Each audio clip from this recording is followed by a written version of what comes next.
Hello, everyone, and welcome to the show. I'm about to start the episode right about in just a mere moment as my computer's warming up to play this episode. What we're going to do is I'm going to start the episode, then I'm going to commentate about it as it plays. So here we go. Not quite yet. It's still coming up my computer for some reason, deciding it doesn't want to be too awful fast with this, but this is the episode Soul Hunter from the first season of Babylon 5. It's the second episode. You'll have to go back a ways to get. Here we go. All right, and it's not quite started yet. Come on. Probably should have done it on something else. Okay, here we go. Let me turn it down just a bit so that some people will not get upset that I'm possibly. So of course you've got the shuttle carrier going to Babylon 5 station. The interesting part about this episode is I think this is the first time we really saw Babylon 5's dramatic potential. And here is an introduction of a new character by the name of Dr. Richard Franklin. And here's the interesting part about this character. He's African American, but during the show, you never really think about that, and that's the interesting part about it because he's just a doctor. He's more than just a doctor. He's a pretty talented individual, but you rarely ever hear him talk about race in this, and that's a very important thing in this series, because in science fiction, I think. There's more than there's an acknowledgement that there was racism in the past. It's probably still around to some degree at that time. But given that you're dealing with alien races who have their own issues with ethnic problems and such, so it's interesting the way they played that character. Okay, what have we got? Unidentified ship coming to the jump gate. Frequency still away. Now, here's a problem I have with this with not just this show, but a lot of sci-fi. Why would a commanding officer of any military vessel, military base, whatever, directly confront an enemy? You've got people who are trained. Yeah, he's a trained fighter pilot and all that. But why would a commanding officer of any installation, whether it be a ship, base, whatever, why would they themselves go out to confront this where you've got people who are trained to do this? I have a former girlfriend who works at Warner Robins Air Force Base in Georgia. And I don't see the commanding officer of that base jumping into a fighter jet to confront a threat to Savannah from a Russian warship. There are people who are trained to do that kind of thing on his base or her base, whatever the commanding officer happens to be. It just amazes me about this. And this is not just Babylon 5. This is Star Trek personified. How many times did Kirk go down on an away mission? How many times did Picard go down on an away mission? How many times did Sisko leave the space station to go fight on the Defiant and all of this? It's one of those things. I'm not a former military person. I wanted to go in the Air Force many, many years ago, but it's just one of those things that's always kind of made me go, this isn't realistic, folks. If you're commanding officer, you're supposed to stay with your ship. You've got people trained to do this kind of thing. And if it's a diplomatic visit or something like that, I can understand. The commanding officer going on the away mission. But if it's a dangerous mission where there's likely to be combat, you're not going to send a commanding officer into that. Okay, here we go with Soul Hunter.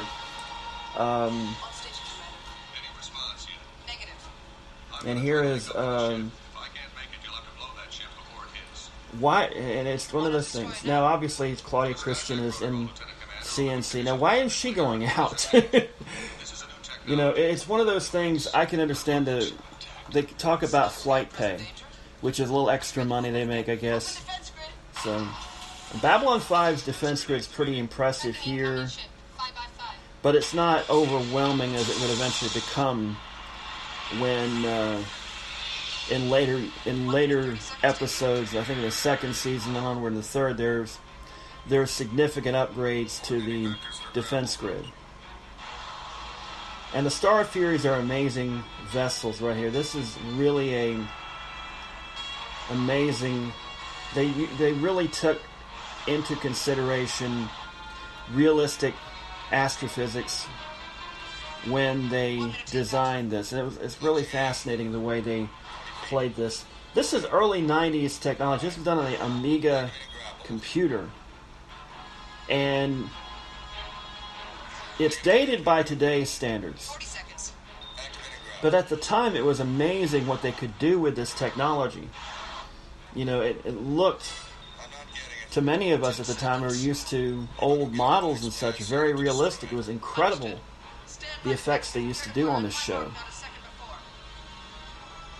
And they're getting a little too uncomfortably close to the station, which I don't think any commanding officer would actually do. Of course, just at the last second, they managed to grab onto the ship, and you know something bad's going to happen. This is a science fiction trope. You bring something on, and, Alien movie, perhaps? The Alien movie? Many of you have seen it. And here's Delenn. Here's the interesting thing about her wardrobe. There's kind of like a German lederhosen, a little bit like that, with a bit of like that, and Oriental influences, like, I should say Asian influences. Oriental is kind of a slur now, I think. So my apologies for that. It's Asian influences like Japan's kimono, or China's version of it. I don't know if they call it a kimono or whatever they call it. And here's Garibaldi. So that's good, right? For a human, yes. In this case, it may be good. And Franklin's right on the job, right off the boat, so to speak, in the med lab. Doc says it's 50-50. Either way, I'd stay on this side of the glass if I were you. Trust me on this. Have you finished going over a ship?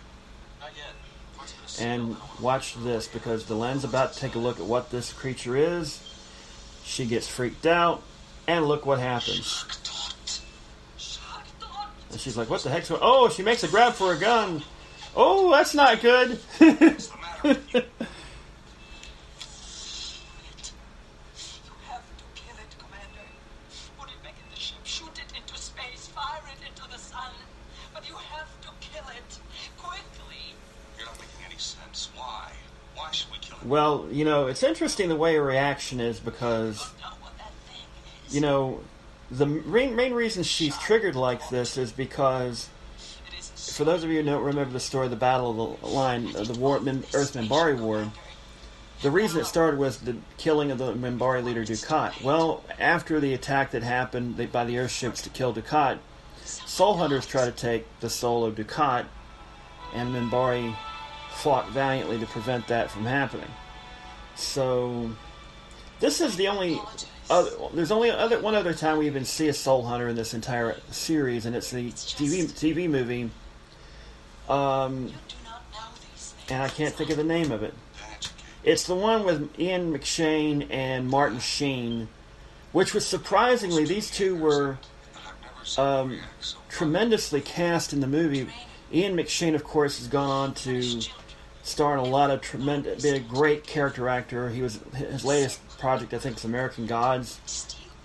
He was phenomenal in that. I've got to do a rewatch of that. Martin Sheen, this is before he started The West Wing. His career was kind of floundering at that time. He wasn't really doing much. And, you know, right after that show, that movie on TNT, he started The West Wing, if I can... I don't know why it is when I get older, it's like I'm having trouble with my W's and R's. I never had that much problem before. Now all of a sudden I'm having that issue as I get older. I don't know why. West Wing. Okay.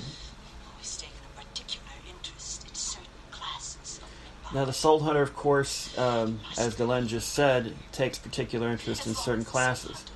Makes you kind of wonder if they've come to Earth to take very important people from the past, like Abraham Lincoln, Winston Churchill, maybe Adolf Hitler. You know, just because you're a very important and influential leader doesn't necessarily mean you're a good one. You know, let's remember that.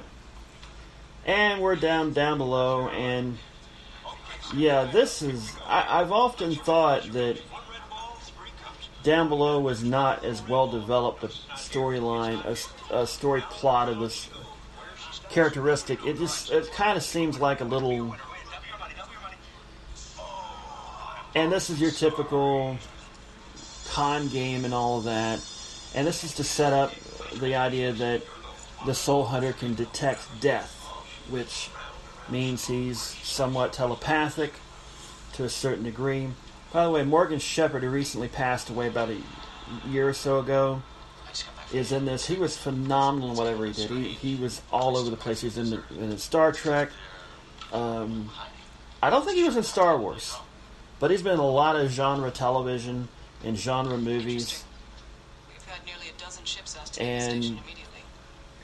Some of them weren't due to leave for weeks. So yeah, it's his career. Of course, his son Mark Shepard's been just as prolific in the genre. He's been in Supernatural, Firefly, Battlestar Galactica. I think he's probably even been in... I know he's been in Star Trek Voyager, and I think he may have even been on Star Trek Enterprise. I don't know if yet he's been in Discovery or Picard. It would be interesting if he is, because that would kind of be carrying on the family tradition, so to speak. And here, of course, here's the con right here. And it's kind of one of those situations where, you know,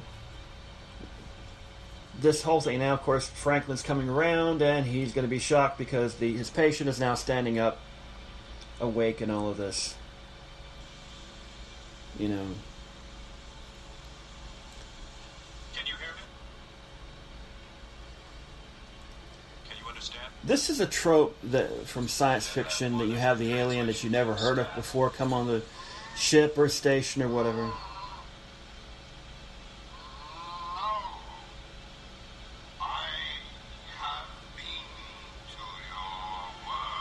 And he's been to Earth, apparently. Makes you kind of wonder what other people... Yeah, and of course this is the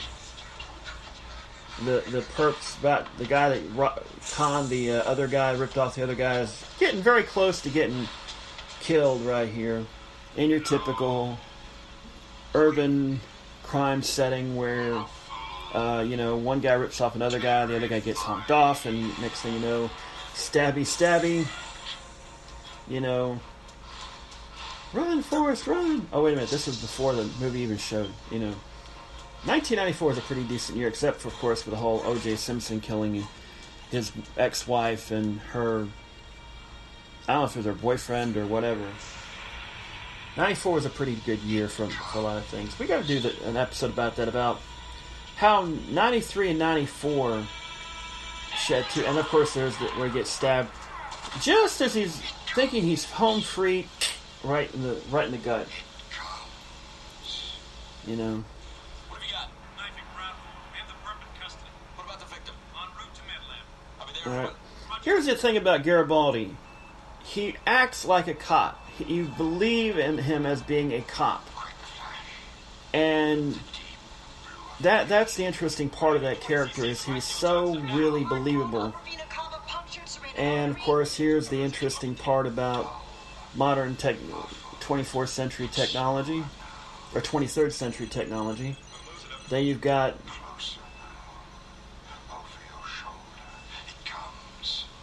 and here comes the thing. The microphone gets cut off, and here's the thing about this particular scene. Can you see it, Hila? Can you see it? Someone kill that speaker. And he stops talking. Activating full torso stimulation. Why did he stop talking right there? And of course, the perp is, or the victim, I should say, is dead. And now Franklin goes to confront the Soul Hunter. And this is, you see, the beginnings of how great a character Franklin is, because he fought valiantly and he's wanting to find out. Franklin's character isn't your usual doctor. You're going to find out as you go along with this is that he's willing to risk losing his job and going to jail for his beliefs. He's got some cojones on him. You know. Who are you? Where are you from? What happened to your ship? And this is the interesting thing about this particular episode, is that it's setting up the alien part of Babylon 5, because it's easy. There are times when the show will focus too much on the human side, and this is the thing about the first season. It just had issues with being consistently good. It had its learning curve. It had its bumps and bruises and such, and they were great. We're going to be doing some episodes I don't even usually watch on a regular basis, like Grail and TKO. Half of TKO is really good. The other half, with the fight stuff, ain't too good. We'll get to that when we get to that. We are not thieves. We are preservers. Thought that might get your attention. We act only for the greater good. The Minbari don't seem to think so. Minbari, pale. And here's a particular idea, with that he injects the whole thing between Sinclair and the Minbari, the whole hole in your mind thing, if you remember from the pilot, which we'll do soon enough. I'm probably going to do that probably next, and then we'll go to the third episode, because I probably should have started with the pilot. For those of you who may not know this, Vudu, the video website, had a special on the digital rights for Babylon 5, and they had it for $100 for all 5 seasons plus the pilot, not the TV movies. So maybe down the road I might get that, but I decided since I have the DVDs, but DVDs eventually wear out down the road, and I decided to go ahead and get this.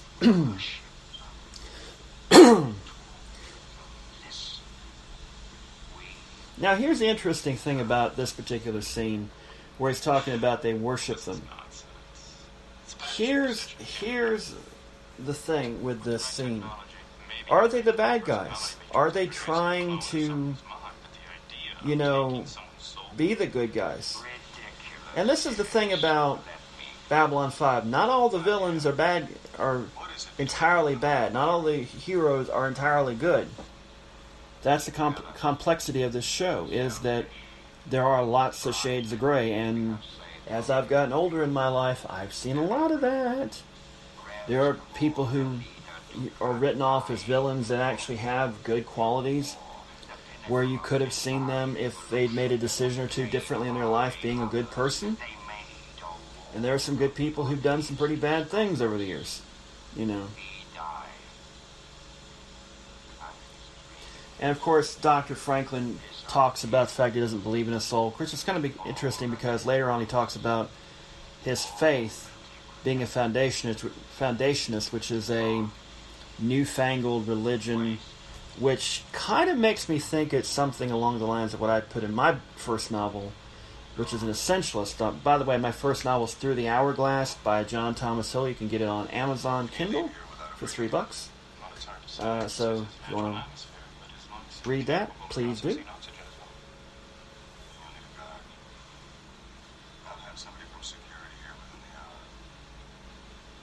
Personally, I don't believe you can do what you say.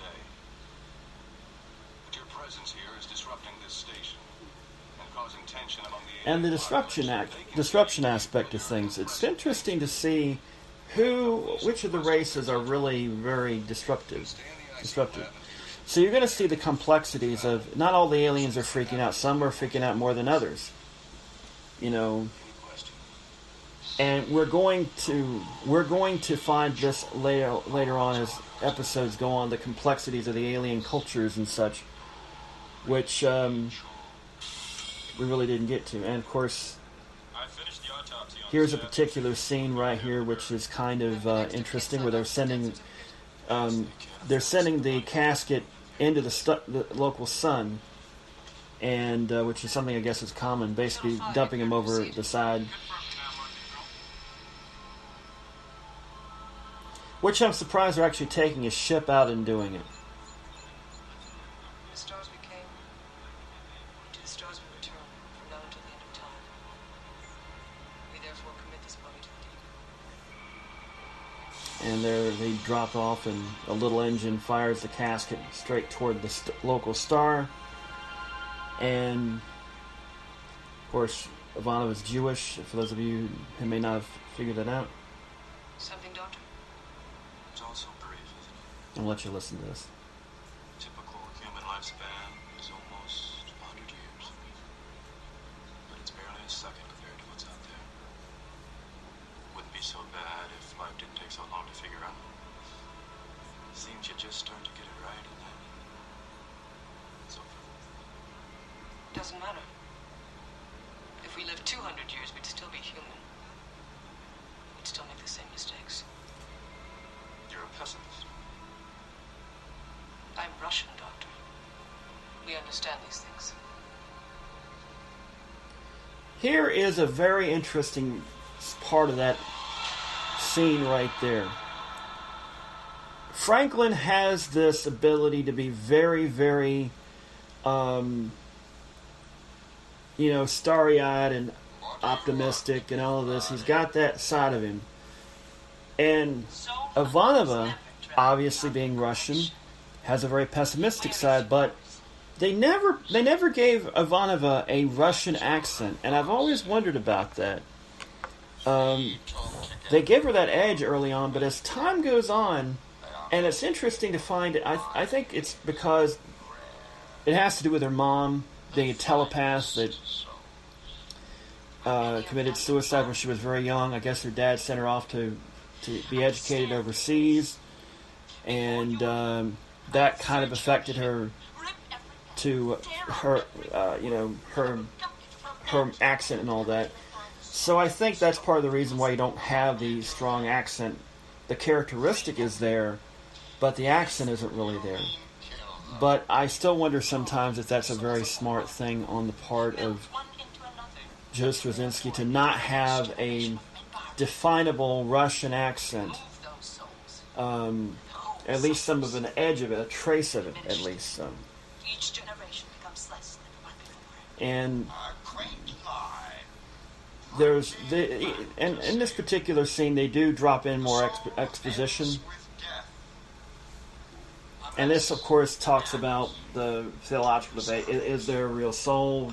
Does it end at death? Does it go on to heaven or wherever the reward or punishment is in the afterlife? Or is it reincarnated? That opens up a big... And here's a particular scene. You were there at the death of your leader, Dukat. We stopped you from taking what which you have no right to take. You stopped me from saving him. That is where it began to go wrong. The lost souls. One after another. Voices still. I failed because you stopped me. Failed. The pattern began. Here it comes. I remember. They called you Satai Dilen of the Great Council. Curious.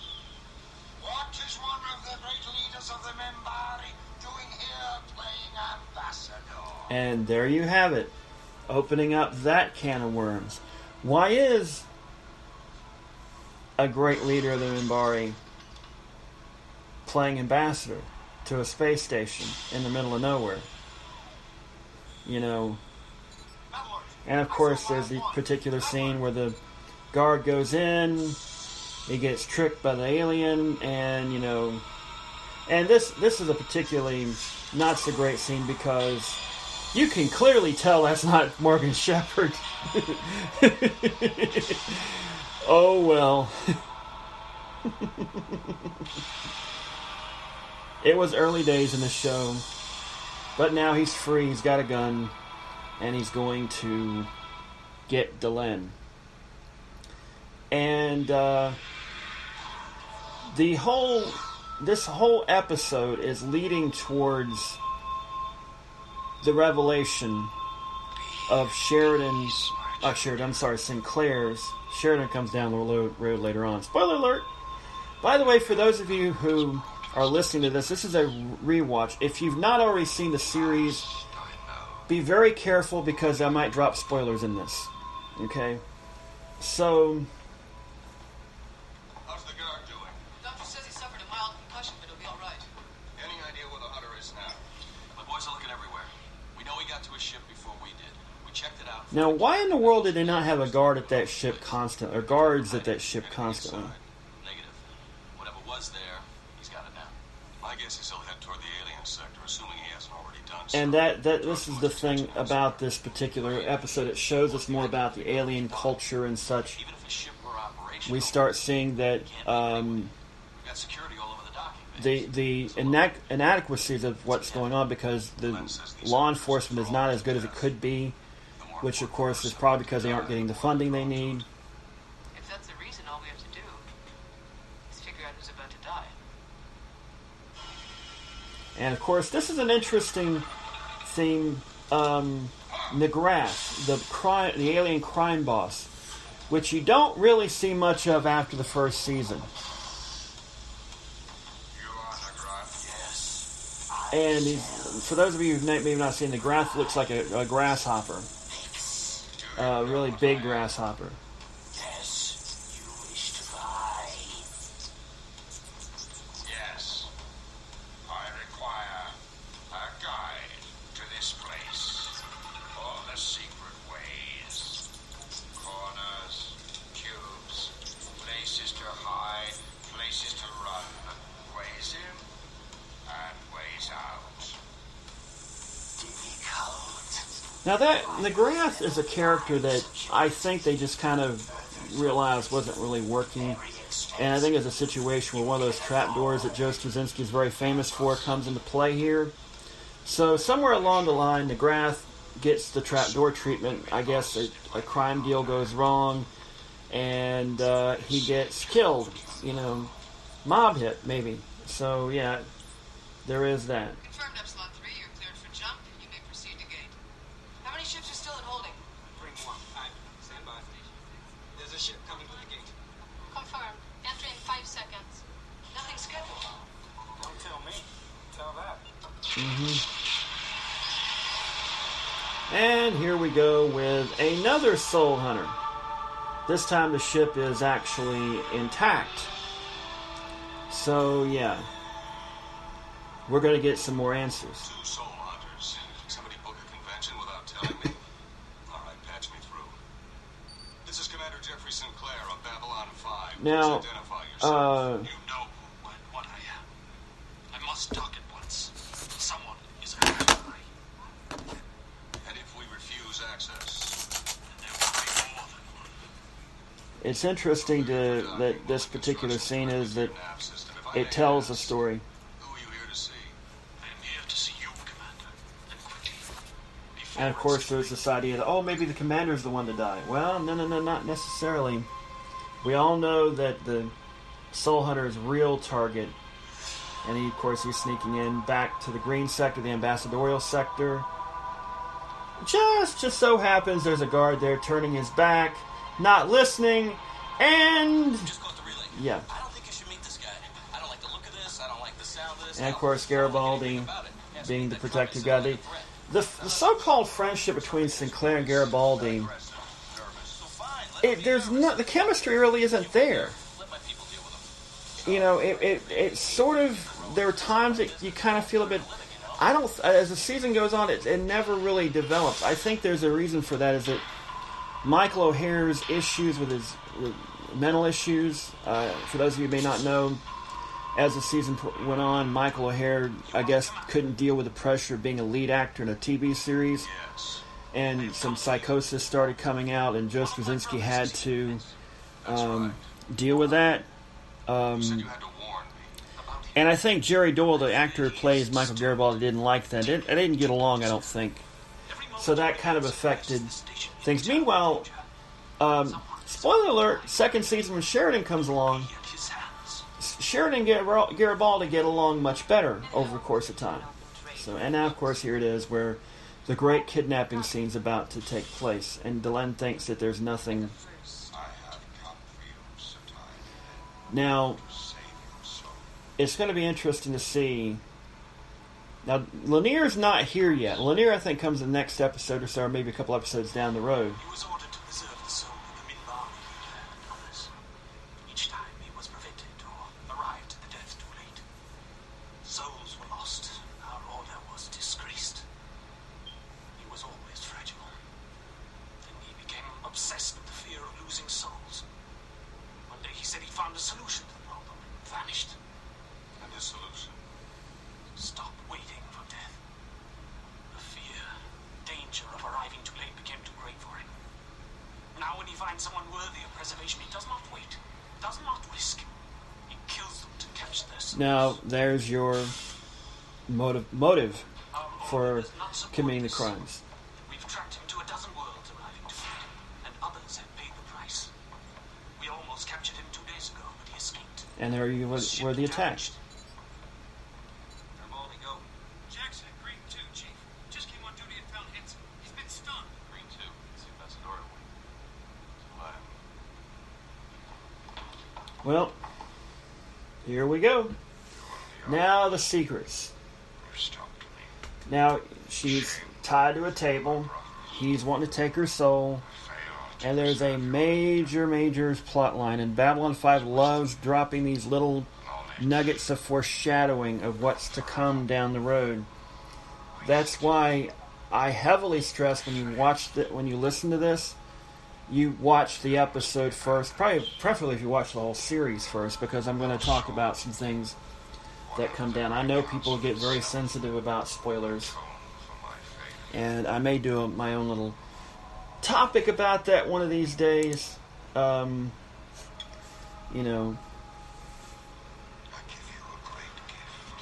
this guy's clearly nuts, even for an alien race. It would be interesting if Joe Straczynski had done a short story or a book or something about the Soul Hunters culture and all that, how they came to pass and all of this. Joe Straczynski actually released a 15-volume book, which is a script book, which goes into great detail about everything associated with Babylon 5, but it was only shortly released for a short period of time. And unfortunately, when he released it, my mom was dying of cancer. And I couldn't afford to even buy one, much less the whole thing. And I hope one of these days that Joe Straczynski decides to release it. I'm going to lower it down just a bit. And to release that 15-volume set digitally to where more fans can read this. And it's interesting that Babylon 5 does this because they don't release... there was never a whole lot of merchandise released. There was some, but not a whole lot. And during the show's initial run, back in the 90s, there were some micro machines, there were some figurines, some ships, some modeling stuff, but not nearly what you see with Star Trek. There were about 7 or 8 books released during the show's run. Some were canon, some were not. It's one of those interesting situations where I really think that Joe Straczynski didn't want this to become just another space franchise, which, of course, there's a particular line of future episode which says something like that. Ivanova, I think it's second season, I believe, where she utters that line. which is a clear shot at Deep Space Nine, which is their rival. Cannot escape this time. And we may do a particular episode about that rivalry in the Carolina Geek podcast, which I'm going to restart resurrecting very soon. Say you can sense death. And we'll have more details later on about that. So, yeah. Moves. Calls sing low. Quickly, here. Now, it's interesting to see on this map, there's really no way you can tell on that particular map where he's actually really pointing. And if they were to do a reboot, All right, search my quarters. You two take this. all this modern technology we have these days, touch screens and all of this, holography and all of that, how would it really interact? And here's the big showdown between Sinclair and the Soul Hunter and trying to rescue Delenn and all of this. Enough for a glimpse into your soul. And here's the line. Let's listen. You would plan such a thing. You would do such a thing. Incredible.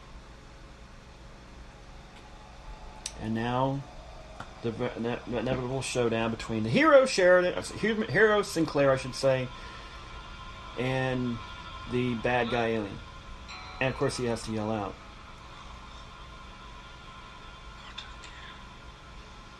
Not again. And of course, the alien knows what Delenn knows, and there's a particular scene coming up.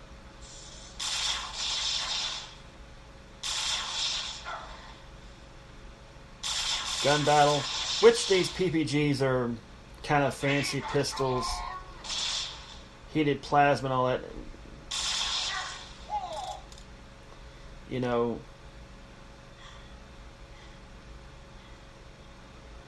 so Sheridan creeps into wherever, and he makes a very big mistake right here, which is, you know, you're supposed to have combat training.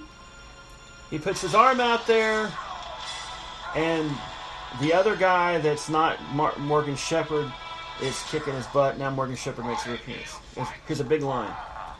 Don't you understand? She is Satai. She is Satai. I've seen her soul. They're using you. They're using you. And now Sinclair releases the souls in these little glass things that float around, and they're haunting this guy.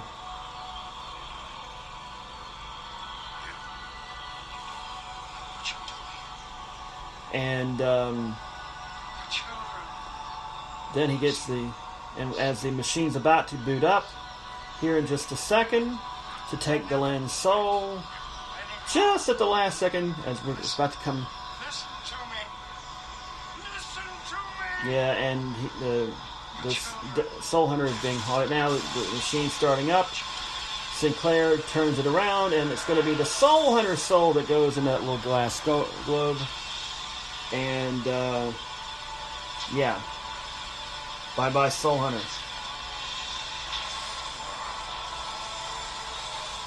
So, interestingly, he talks about they're using him. Yeah, remember, we are using him.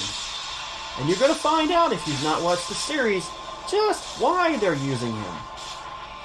And you're going to find out there's a reason why there's a Sheridan down the road. We'll get to that later on. Delenn. And this particular scene's very interesting here because, yeah, we're down towards the end of the first season. We're going to discuss why there's a connection between Sinclair and Delenn, How's she doing? and why it didn't necessarily pay off like we thought it was going Strong to. constitution. Amazingly strong, really. So, Losing that much blood would have killed and this particular scene right here will have ramifications for many years to come in the series. So, I hear you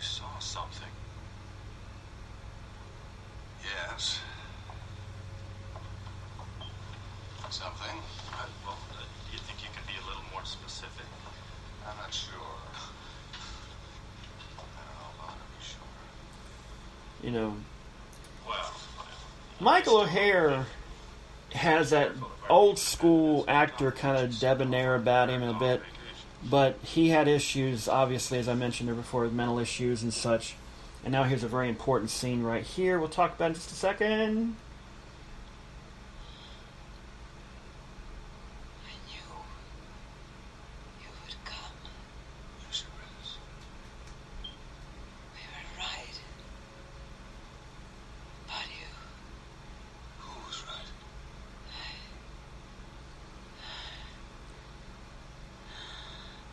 Glenn. No, it's okay. She's just sleeping. Whatever she had to say, we'll wait till she's back on her feet. Yeah. I'll bet you half a year's salary she doesn't finish that sentence. Oh, she would eventually. Just, it would take some time. And now here's a key scene right here. Where, Computer. Keyword search. Minbari language. Designated keyword. What was it?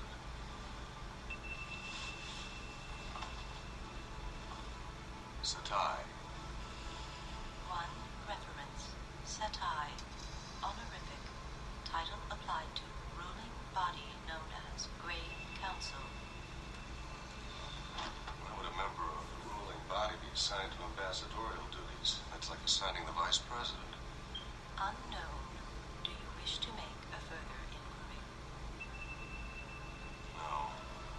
Not now. You can wait. in this particular scene, we see a Alexa kind of device, where he, you know, it's part of the technology that eventually later comes on, and of course,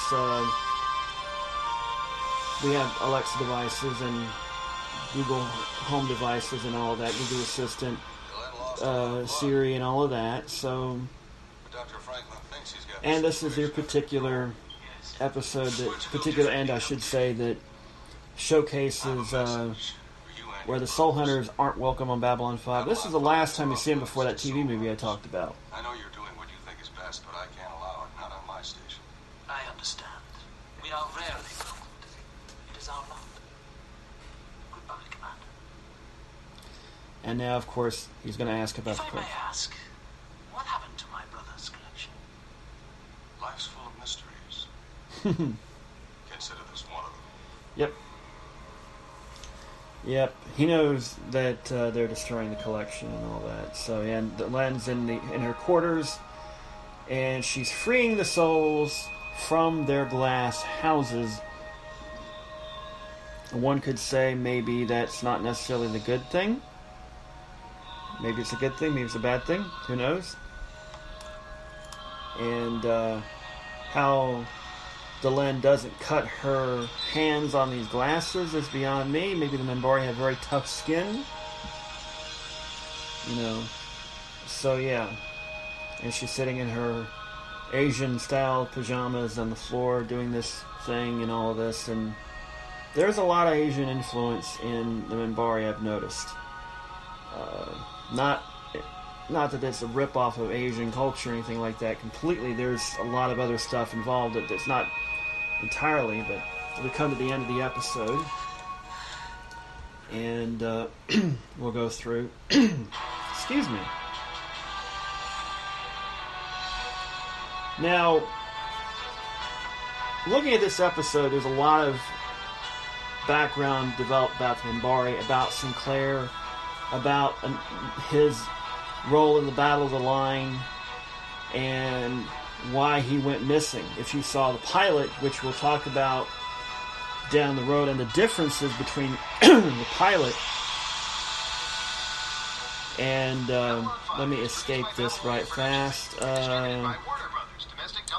Okay, we'll get out of that because I don't want to go to the third episode just yet. So, in conclusion, this episode sets up a lot about the Minbari and the Battle of the Line, the last Battle of the Earth Minbari War, and Sinclair. And as the season progresses, you find out more and more about this particular storyline. It's a major storyline during this season, but it doesn't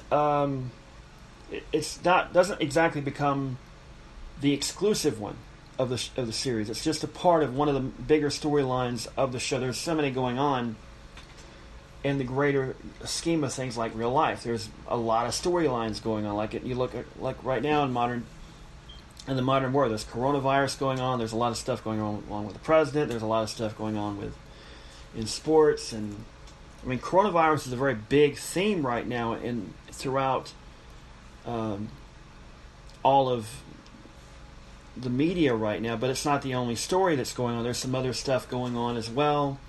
Plus, there's the ever-present crime, drugs, other stuff, corruption, all this that goes on. So this is what makes the show so great, in that in this arc-driven model, there's a whole universe playing out. Whereas with Star Trek: The Next Generation, it was very much episodic, which it was focused primarily on that particular episode. And while the characters did eventually grow, and there were some storylines that went from show to show, it's very rare. Now, when Deep Space Nine comes along, for the first 2 or 3 years, I should say for the first 2 years, they follow the same path that Next Generation does. Well, Babylon 5 starts really pressing them creatively, and then that, of course, for those of you who remember Deep Space Nine, that is when the Dominion is introduced, and then you have the whole Dominion storyline. There are other storylines going on at the same time. The war ebbs and flows, but the Dominion is always there, and it is there for the remainder of the series, which actually lasted about a couple of years after Babylon 5 went off the air. So it is interesting, the comparisons, and one of these days, maybe this week, maybe soon enough, I'm going to talk about the comparisons between Babylon 5 and Deep Space Nine. Now, the next episode is a one-off episode, because there are a lot of one-off episodes that are sowing the seeds of plot lines that will be paid off down the road. It's called Born to be Purple, and Londo falls for a nightclub dancer who tries to get confidential information from him. That is the next episode we're going to do. Now, before we do that, we're going to go back to the pilot, and we'll probably do that later on this week, I guess. I'm off tomorrow, and today and tomorrow, and I'm off on Thursday. I'm off. I work in the evenings Thursday and Friday. I may do one Saturday as well, so we're gonna talk about that. We may do that tomorrow, but we're going to talk about the big differences. I don't know if this particular pilot is the one that was originally shot or the one that TNT edited. And there is a difference. Thematically, the music's different. There are some minor changes, and we'll note the differences between the pilot and the actual TV show. There are some visually. There are some in the sense of races you never see again. So we'll talk about that. Now, for those of you who are tuning into this for the first time, I'm glad you listened the whole way through. This is basically just me going to just riff off what I know about the show. I'm just experimenting with this a little bit. I may read up on the show. I may go back and redo these down the road and do it for the Carolina Geek podcast, which I'm preparing to launch here in the near future. And we may do it that way. But I wanted to do this to give you an idea of what it will be like. And I'm just trying to shoot from the hip, basically, with knowledge I'd already learned from watching it over the years and such. So that's why we're going to do that. Now, there are 110 episodes of Babylon 5. We're going to do each one of them because I think that's the way you should do it. There are some good ones. There are some that are not so good. There are some I don't particularly care for, because I think they really, like TKO and Grail, like I mentioned earlier. Part of TKO is good. It has a very Ivanova-driven storyline that's really good. And then there's the martial arts competition, which is a poor man's mixed martial arts. I don't know if who wrote that. I know their name. I can't remember it right offhand.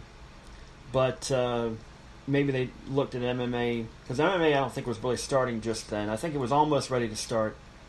Because I know UFC started in the mid-90s, and this episode aired in May of 1994.